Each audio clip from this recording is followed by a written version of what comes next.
Thanks for joining us on Key Factors, presented by theraceguide.com.au. Stu Rich and Mike Wood here to take you through the big card at Rosehill Gardens this weekend. We've got 20 minutes of racing insight coming your way. Plenty of winners. We've got some value bets. We've got the best bets. We're going to look at the quaddie legs, Mike. Welcoming you in. We've got the $100 hot seat later in the show. We're in the middle of a massive run of Group 2s here, and this weekend, they're the Group 2s, but after that last weekend, how good was that? A massive run to kick things off. Yeah, loved last weekend. Great to be with you on a Thursday night. As always, Stu, the racing is getting better and better. A good time to tune into the Spring Carnival, isn't it? A good time to tune into Key Factors as well. Yep. 3 from 4 winners last week. It's race 7, 8, 9, I think. Bang, bang, bang. Decent odds as well. Yep. And I think I've got a new favourite horse, Pure Elation, the grey. I absolutely love her, Stu. Yeah, the sexy grey. I think you were calling her last week. Yep. And at about the 200 metre mark, we all know why. That was some win. Good horse. Now, Mike, a good bunch of 3-year-olds there at the track again this week, but hasn't the Run to the Rose and the Golden Rose taken a bit of a backseat to all this Everest chat? It's unbelievable, isn't it? The Golden Rose is worth $1 million or something, maybe even more. But the Everest is obviously worth a lot more than $1 million. Some serious horses in these races. Graf is top of the tree and he's racing in the Run to the Rose, but we'll see how he goes on Saturday. You're very interested to see if he stays at the top of the tree after this weekend, Mike, but I'm guessing he won't be getting a gold bar for position in run. They're going to be the key factors we've got to have a look at, so take the viewers through it. We've got 4 to look at in each race. Yeah, good pick up there, Stu. A really bad barrier for the favourite into the Run to the Rose, isn't it? Definitely not a gold bar there. Look at the 4 key factors. So important if you're doing analysis at home. Progression, which includes scope, stage of preparation. Can your horse improve on Saturday? Or will it take a step back? Distance at stage of preparation, not just distance, but is it fit enough for the distance at the stage of preparation? Track conditions, we all know that one. And the speed mapper's key factor is the 4th one. Well, let's have a look at these quaddie legs now, Mike. The first leg, it's the Group 2 Run to the Rose over the 1,200 metres for the 3-year-olds. And Chris Lees, what a good crop of 3-year-olds he's got this spring. He's got the Unbeaten Graf, could be one of his best ones. And Waller, well, he's got some good ones too. We've got Zusane, Lean Mean Machine. They've both come through that Brisbane winter, and we all know his stable loves that recipe this time of year. Yeah, fantastic stable. Some great stables, some great colts worth $1 million or much more if they win this race. And then the Group 1, Group 2, 1,200 metres. The rail is true.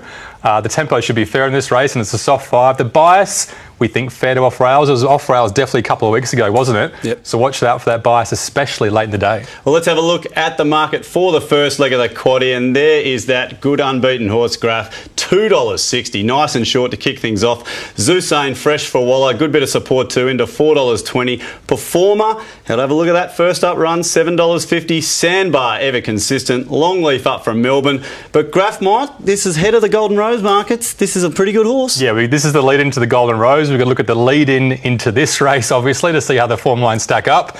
It was a Group 3 a couple of weeks ago. It's a Group 2 this Saturday, and it's a Group 1 in a couple of weeks after that. Let's have a look at a Graf first up with the blinkers on over 1,100 metres. Firm in the market this day. He jumped about midfield and he really used that inside barrier. It was definitely a big plus for him this day. He got a nice trail in the box seat behind a really speedy leader, and he showed his class that last 300 metres, didn't he, Stu? He sure did. I was on that speedy leader this day, neutrality, but look at Graf up the inside here. Biggest thing for me here, Mike, margins, back to neutrality, back to performer, trying hard in 3rd. Yeah, ratings, analysts love big margins, but the 2 things in his favour were a strong tempo and definitely that box seat run. Performer, look, he's 3rd there, isn't he? But he's always protecting that horse, isn't he? Oh, we're going to see on Saturday, Mike. Yep. Longleaf, another horse up from Melbourne. Let's have a look at this first up run because, Mike, this is Caulfield form. It was fresh here. Gets back, but hey, the money was on this day, 8 into 6. Yeah, decent horse. Up and down form last preparation. First prep was really strong, and then last prep a bit up and down leading into the Golden Slipper. Watch its run in the Golden Slipper. It was really good. It quickened out wide and just peaked late. Asked to make a really long run.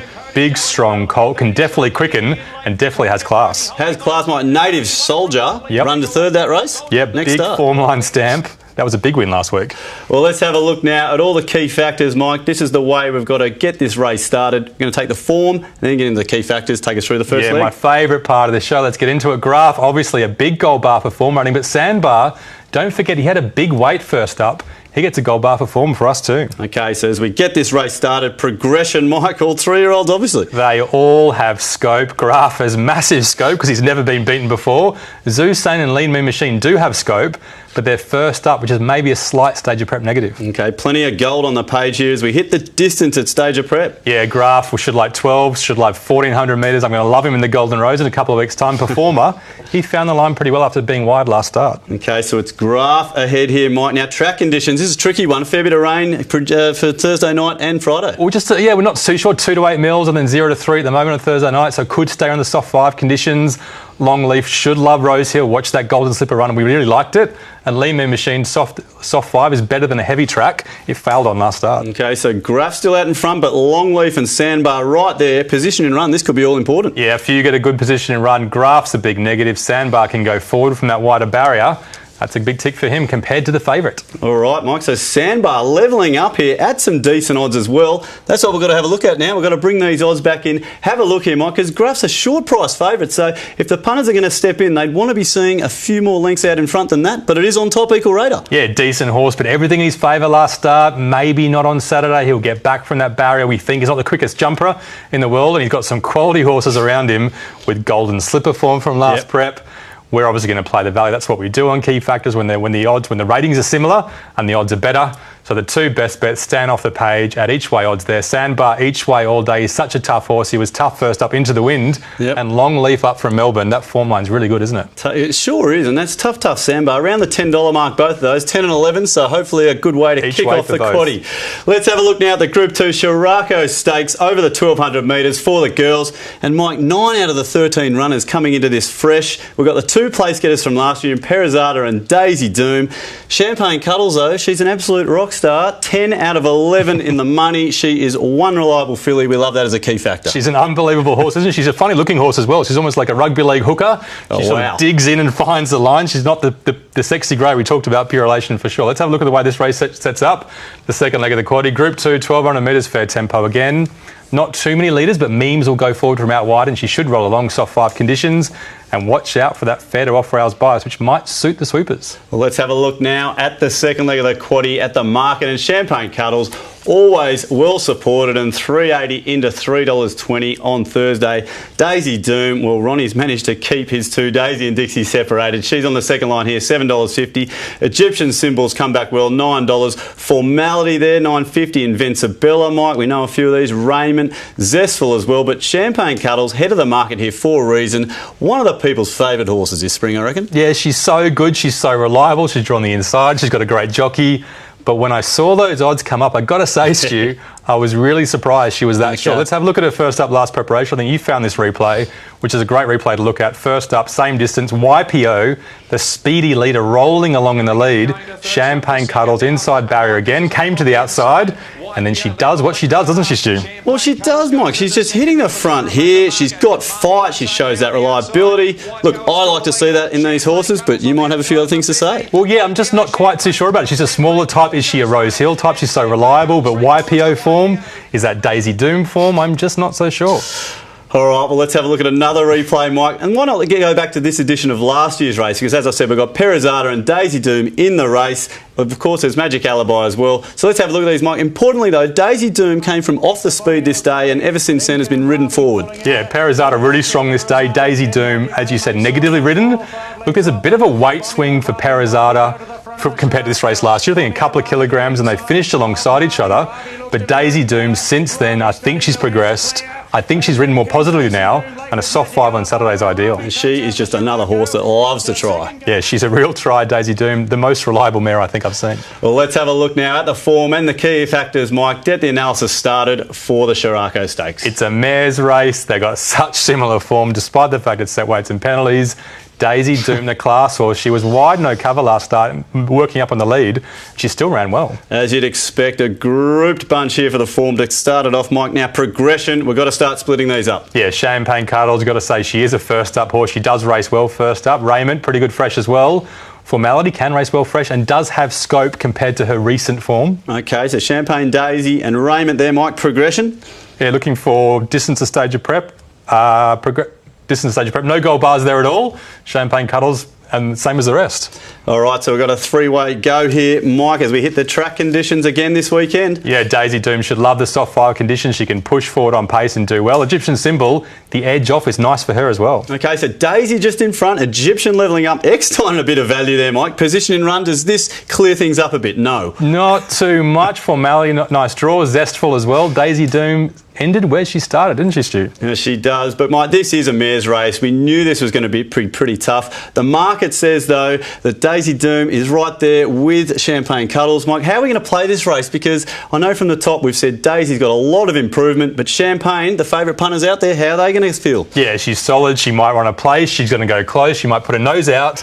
But right from the start of the show, we can't see the market shaping up on Saturday. She's got a drift from what we're seeing. It's a really even race. There's lots of decent mares in this race, some with Group 1 form, and we're choosing 2 horses that ran so well in the Coolmore. Daisy Doom and Eckstein, both look at those Coolmore runs. They're serious Rosehill horses. All right, love the Daisy, Mike. $7.50. That's some good odds for the second leg of the quaddie there. There's a look at the first 2 legs. Stick around after the break and we'll come up and wrap up legs 3 and 4 from Rosehill Gardens.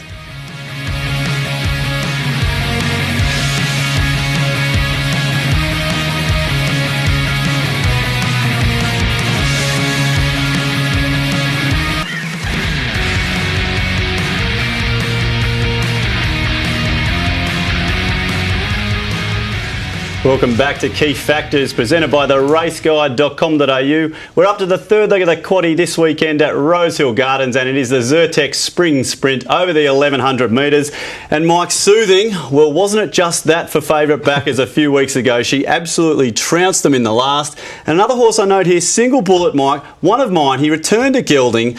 But, Mike, his jury is just out on this boy for me. Still just the 1 win on his CV. Where's he at? Yeah, these non-winners, the last 75 metres, they don't tend to find the line. And what about Godolphin? I think James Cummings striking about 20% this season. Yep. As compared to Chris Waller, about 13 or 14% with 25 winners. He's doing really well this season, James Cummings. He's got it sorted out. Let's have a look at the way the third leg of the quaddie shapes up. Benchmark 88, 1100 metres, fair to strong tempo. There's a few that can go forward, so it should be really honestly run a fair, soft 5 conditions and definitely off rails by this stage of the day for race 8. All right, it is the third leg of the quaddie, so let's have a look at the market now. And Soothing, Mike, after that win last start, the money's already come here, $2.30. So we've got a shorty in the third leg here. She Knows, oh so consistent, $8. Jordan, another one there for the boys in blue, gets the run. Suncray's a good horse, Mike. Single Bullet there, looking for that other elusive win, out to Dissolute. But Soothing, the market says it's all about this horse, and we know why, because that was a serious win. He's a good-looking horse in the mounting yard. He's a big, sleek, muscular type. He's won both his starts, his preparation. We're going to have a look at the most recent one, and you can have a look at this run and see what you think. Midfield, just cuddled up nicely. He finds the inside run, and you think he might just get there or win by half a length or a length. But the last 150, 200 metres, Stu, are unbelievable, aren't they? Yeah, completely the opposite. Comes inside, goes bang about here. 24 wins for Godolphin this racing season. The boys in blue are on fire, Mike. This is a big win. Yeah, James Cummings has found the formula. This is a stunning win first up, won by a couple of lengths laying in. Obviously has scope, progression and upside. You'll see that in the key factors in a second. All right, well, let's have a look at one of the opposition here in She Knows. We're going to take you back to the Scone Carnival, Mike, because this is always a good form reference. And another one for the boys in blue here, Resin, running on from the back. She Knows up in front, and we know how good she is. Yeah, She Knows, so solid, so reliable. But the sneaky run in this race, the one that we think we found is Resin, and the white cap coming widest. There's a thing that we look at in the key factors called spot rating. So how did it go compared to the horses that settled around? Sasso Colbaro in the red and Demerara, the other Godolphin horse in the blue on the inside, it had hoops in form. Resin runs home with them, if not better. That's a really big rating, and she's right down the weights on Saturday. And the trial since has been good as well. All right, I know you froth over those spot ratings, Mike. Let's get into the form and all the key factors for the third leg of the quaddie here in the Spring Sprint. Yeah, Soothing, big rating. Obviously, She Knows maybe been a bit generous, but she was so wide last start. We gave her a couple of lengths. Light them both up. They're both flying, those favourites. Right, the 2 favourites way out in front here, Mike. Key factors, progression. Big progression for Soothing. Untapped this preparation. Could go on to much bigger things. There's a few more others with upside as well. And there's a few off the page, including Resin. who have upside also. Well, let's see if he's off in his own race here. Distance at stage of prep. Akasaki back to 1,100 metres, pretty good, but the most still okay. Okay, Mike, track conditions. Yeah, Dissolute, definitely soft 5 Rosehill Gardens should really suit this horse. Look, it's still soothing, but Dissolute with a bit of gold there, Mike. Positioning run, does anyone get close to soothing here? Yeah, it's the favourite problem again. It's like Graph before in the run to the Rose, just a bit wider, soft track. Some slight questions on such a good horse. Dissolute, Suncraze, top striker, drawn to get nice runs just off the pace. Okay, so Soothing was way out in front there, Mike. We've had a couple just level up. How are we going to play this one? Because it's a $2.30 favourite. I reckon there's a bit of value there that just snuck up late, but take us through the bets here, Mike, because we've got a couple just chomping at his heels. It's all about Godolphin. It's all about upside against, I think, Melly O'Gorman. Suncraze is a fantastic horse as well. But we're looking at those Godolphin horses. We're looking at Soothing. We're looking at Dissolute and Resident. Massive odds. And I want to back Soothing. I just don't want to take $2.40. Maybe he'll drift on Saturday. Maybe I'll jump in, or at least get into him to cover myself. Yep. It's the other two Godolphin horses for us. Dissolute, big upside, nice trials. Resin, way too long in the market. She'll run a big race on Saturday. All right, so the boys in blue there, Mike. Dissolute and Resin for us, and no Soothing in the tips, but I reckon he might be in the quaddy later on. Let's have a look now at the last. It's the Iron Jack handicap over the 1,800 metres. And Mike, Joshua Reynolds, I mean, can you believe a UK import gets named after one of my favourite Tigers players in Joshy Reynolds? He hasn't had the best of year, mate, but I hope Gay and Adrian can get the best out of this horse. Mate, you're absolutely kidding. I know you like your rugby league, but Joshua Reynolds, the horse, is not named after the 5'8" from the Tigers. I'll find out what he's named after, but definitely not the 5'8". Look at the way the race sets up. Race 9 on the day, 1,800 metres, benchmark 78. We talked about Group 2s. This is not a Group 2, is it? Benchmark 78. Fair to steady tempo only. There's a few that might go forward, but they might back it off without too much pressure, and definitely off rails, like we said, by this stage of the day. There's only one grub for me, Mike. Joshua Reynolds. Let's have a look at the market now for the last leg of the quaddie, and Letter to Juliet off that strong performance last start into $5 here. Zorcan $7.50. Now a few with a lot of form around each other here. We've got Eagle Bay 8, Opposition 8, Impavito there $8.50. Royal Stamp last start winner. The Passage up from Melbourne. Very open field to end the day, over 1,800 metres, Mike. Yeah, 1,800 metres, benchmark 70-something. I was frothing over those replays before. You might have to help me through these replays, Stu, because I'm not that excited at all.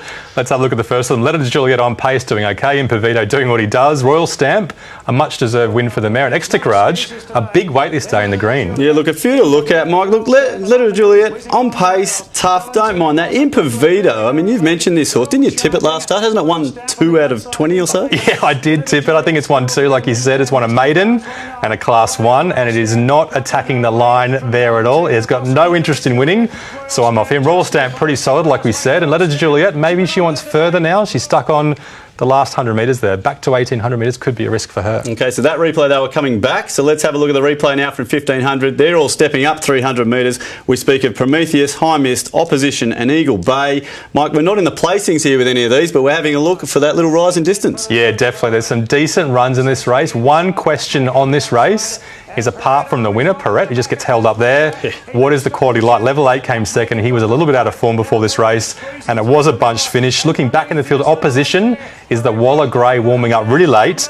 Eagle Bay, the ex-Kiwi, just to its inside in the yellow, held up. It warms up really nicely, just hands and heels. Well, Mike, we've got to look at those 2 replays, and I know you're probably none the wiser there, but key factors are going to help us, so let's get into it. The form and all the analysis here for the last leg of the quaddie. Yeah, it could be closely matched. Let's have a look. Well, looking at form, the favourites we're not so sure about. Zorcan and Royal Stamp get the gold bar for form for us. A bit of a different profile for that first page there. Okay, so let's have a look down the bottom here in the middle, Mike. Now, progression. Yeah, looking for horses with upside. Letter to Juliet's pretty solid. She can go well. Okay, look, a lot of horses poking their heads out here. Distance at stage of prep. Yeah, looking for distance at stage of preparation. There's a few horses that are really suited to the distance, others that are not.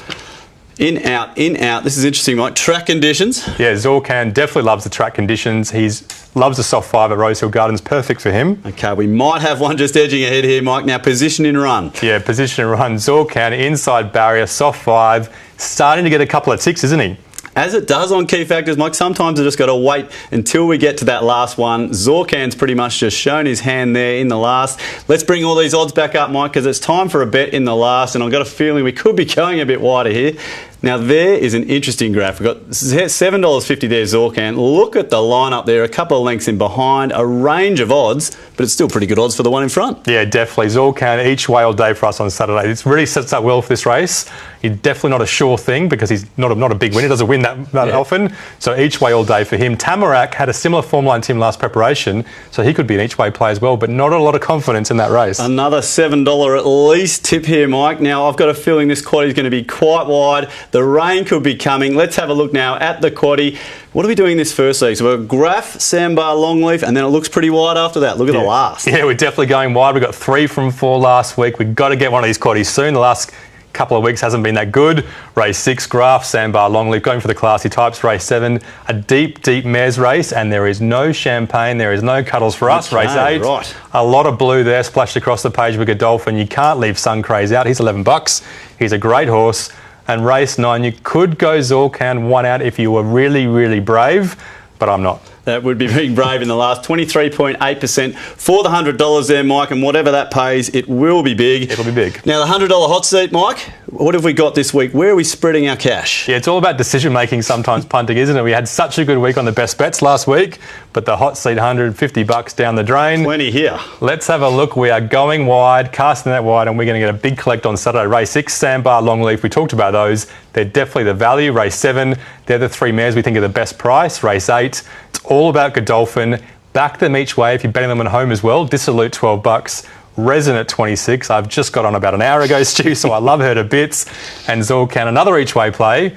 But we've got so many bets, we'll just go straight out. $15 at $7.50. Nothing shorter than $7.50. Let's hope for a big value day fill up there. Champagne cuddles will come second. Oh, wow, let's see that. At Rosehill Gardens, good luck to everyone on the punt this weekend. And check out the raceguide.com.au for all your profiling needs. Until next week, have a good day at Rosehill Gardens. Cheers, good punting.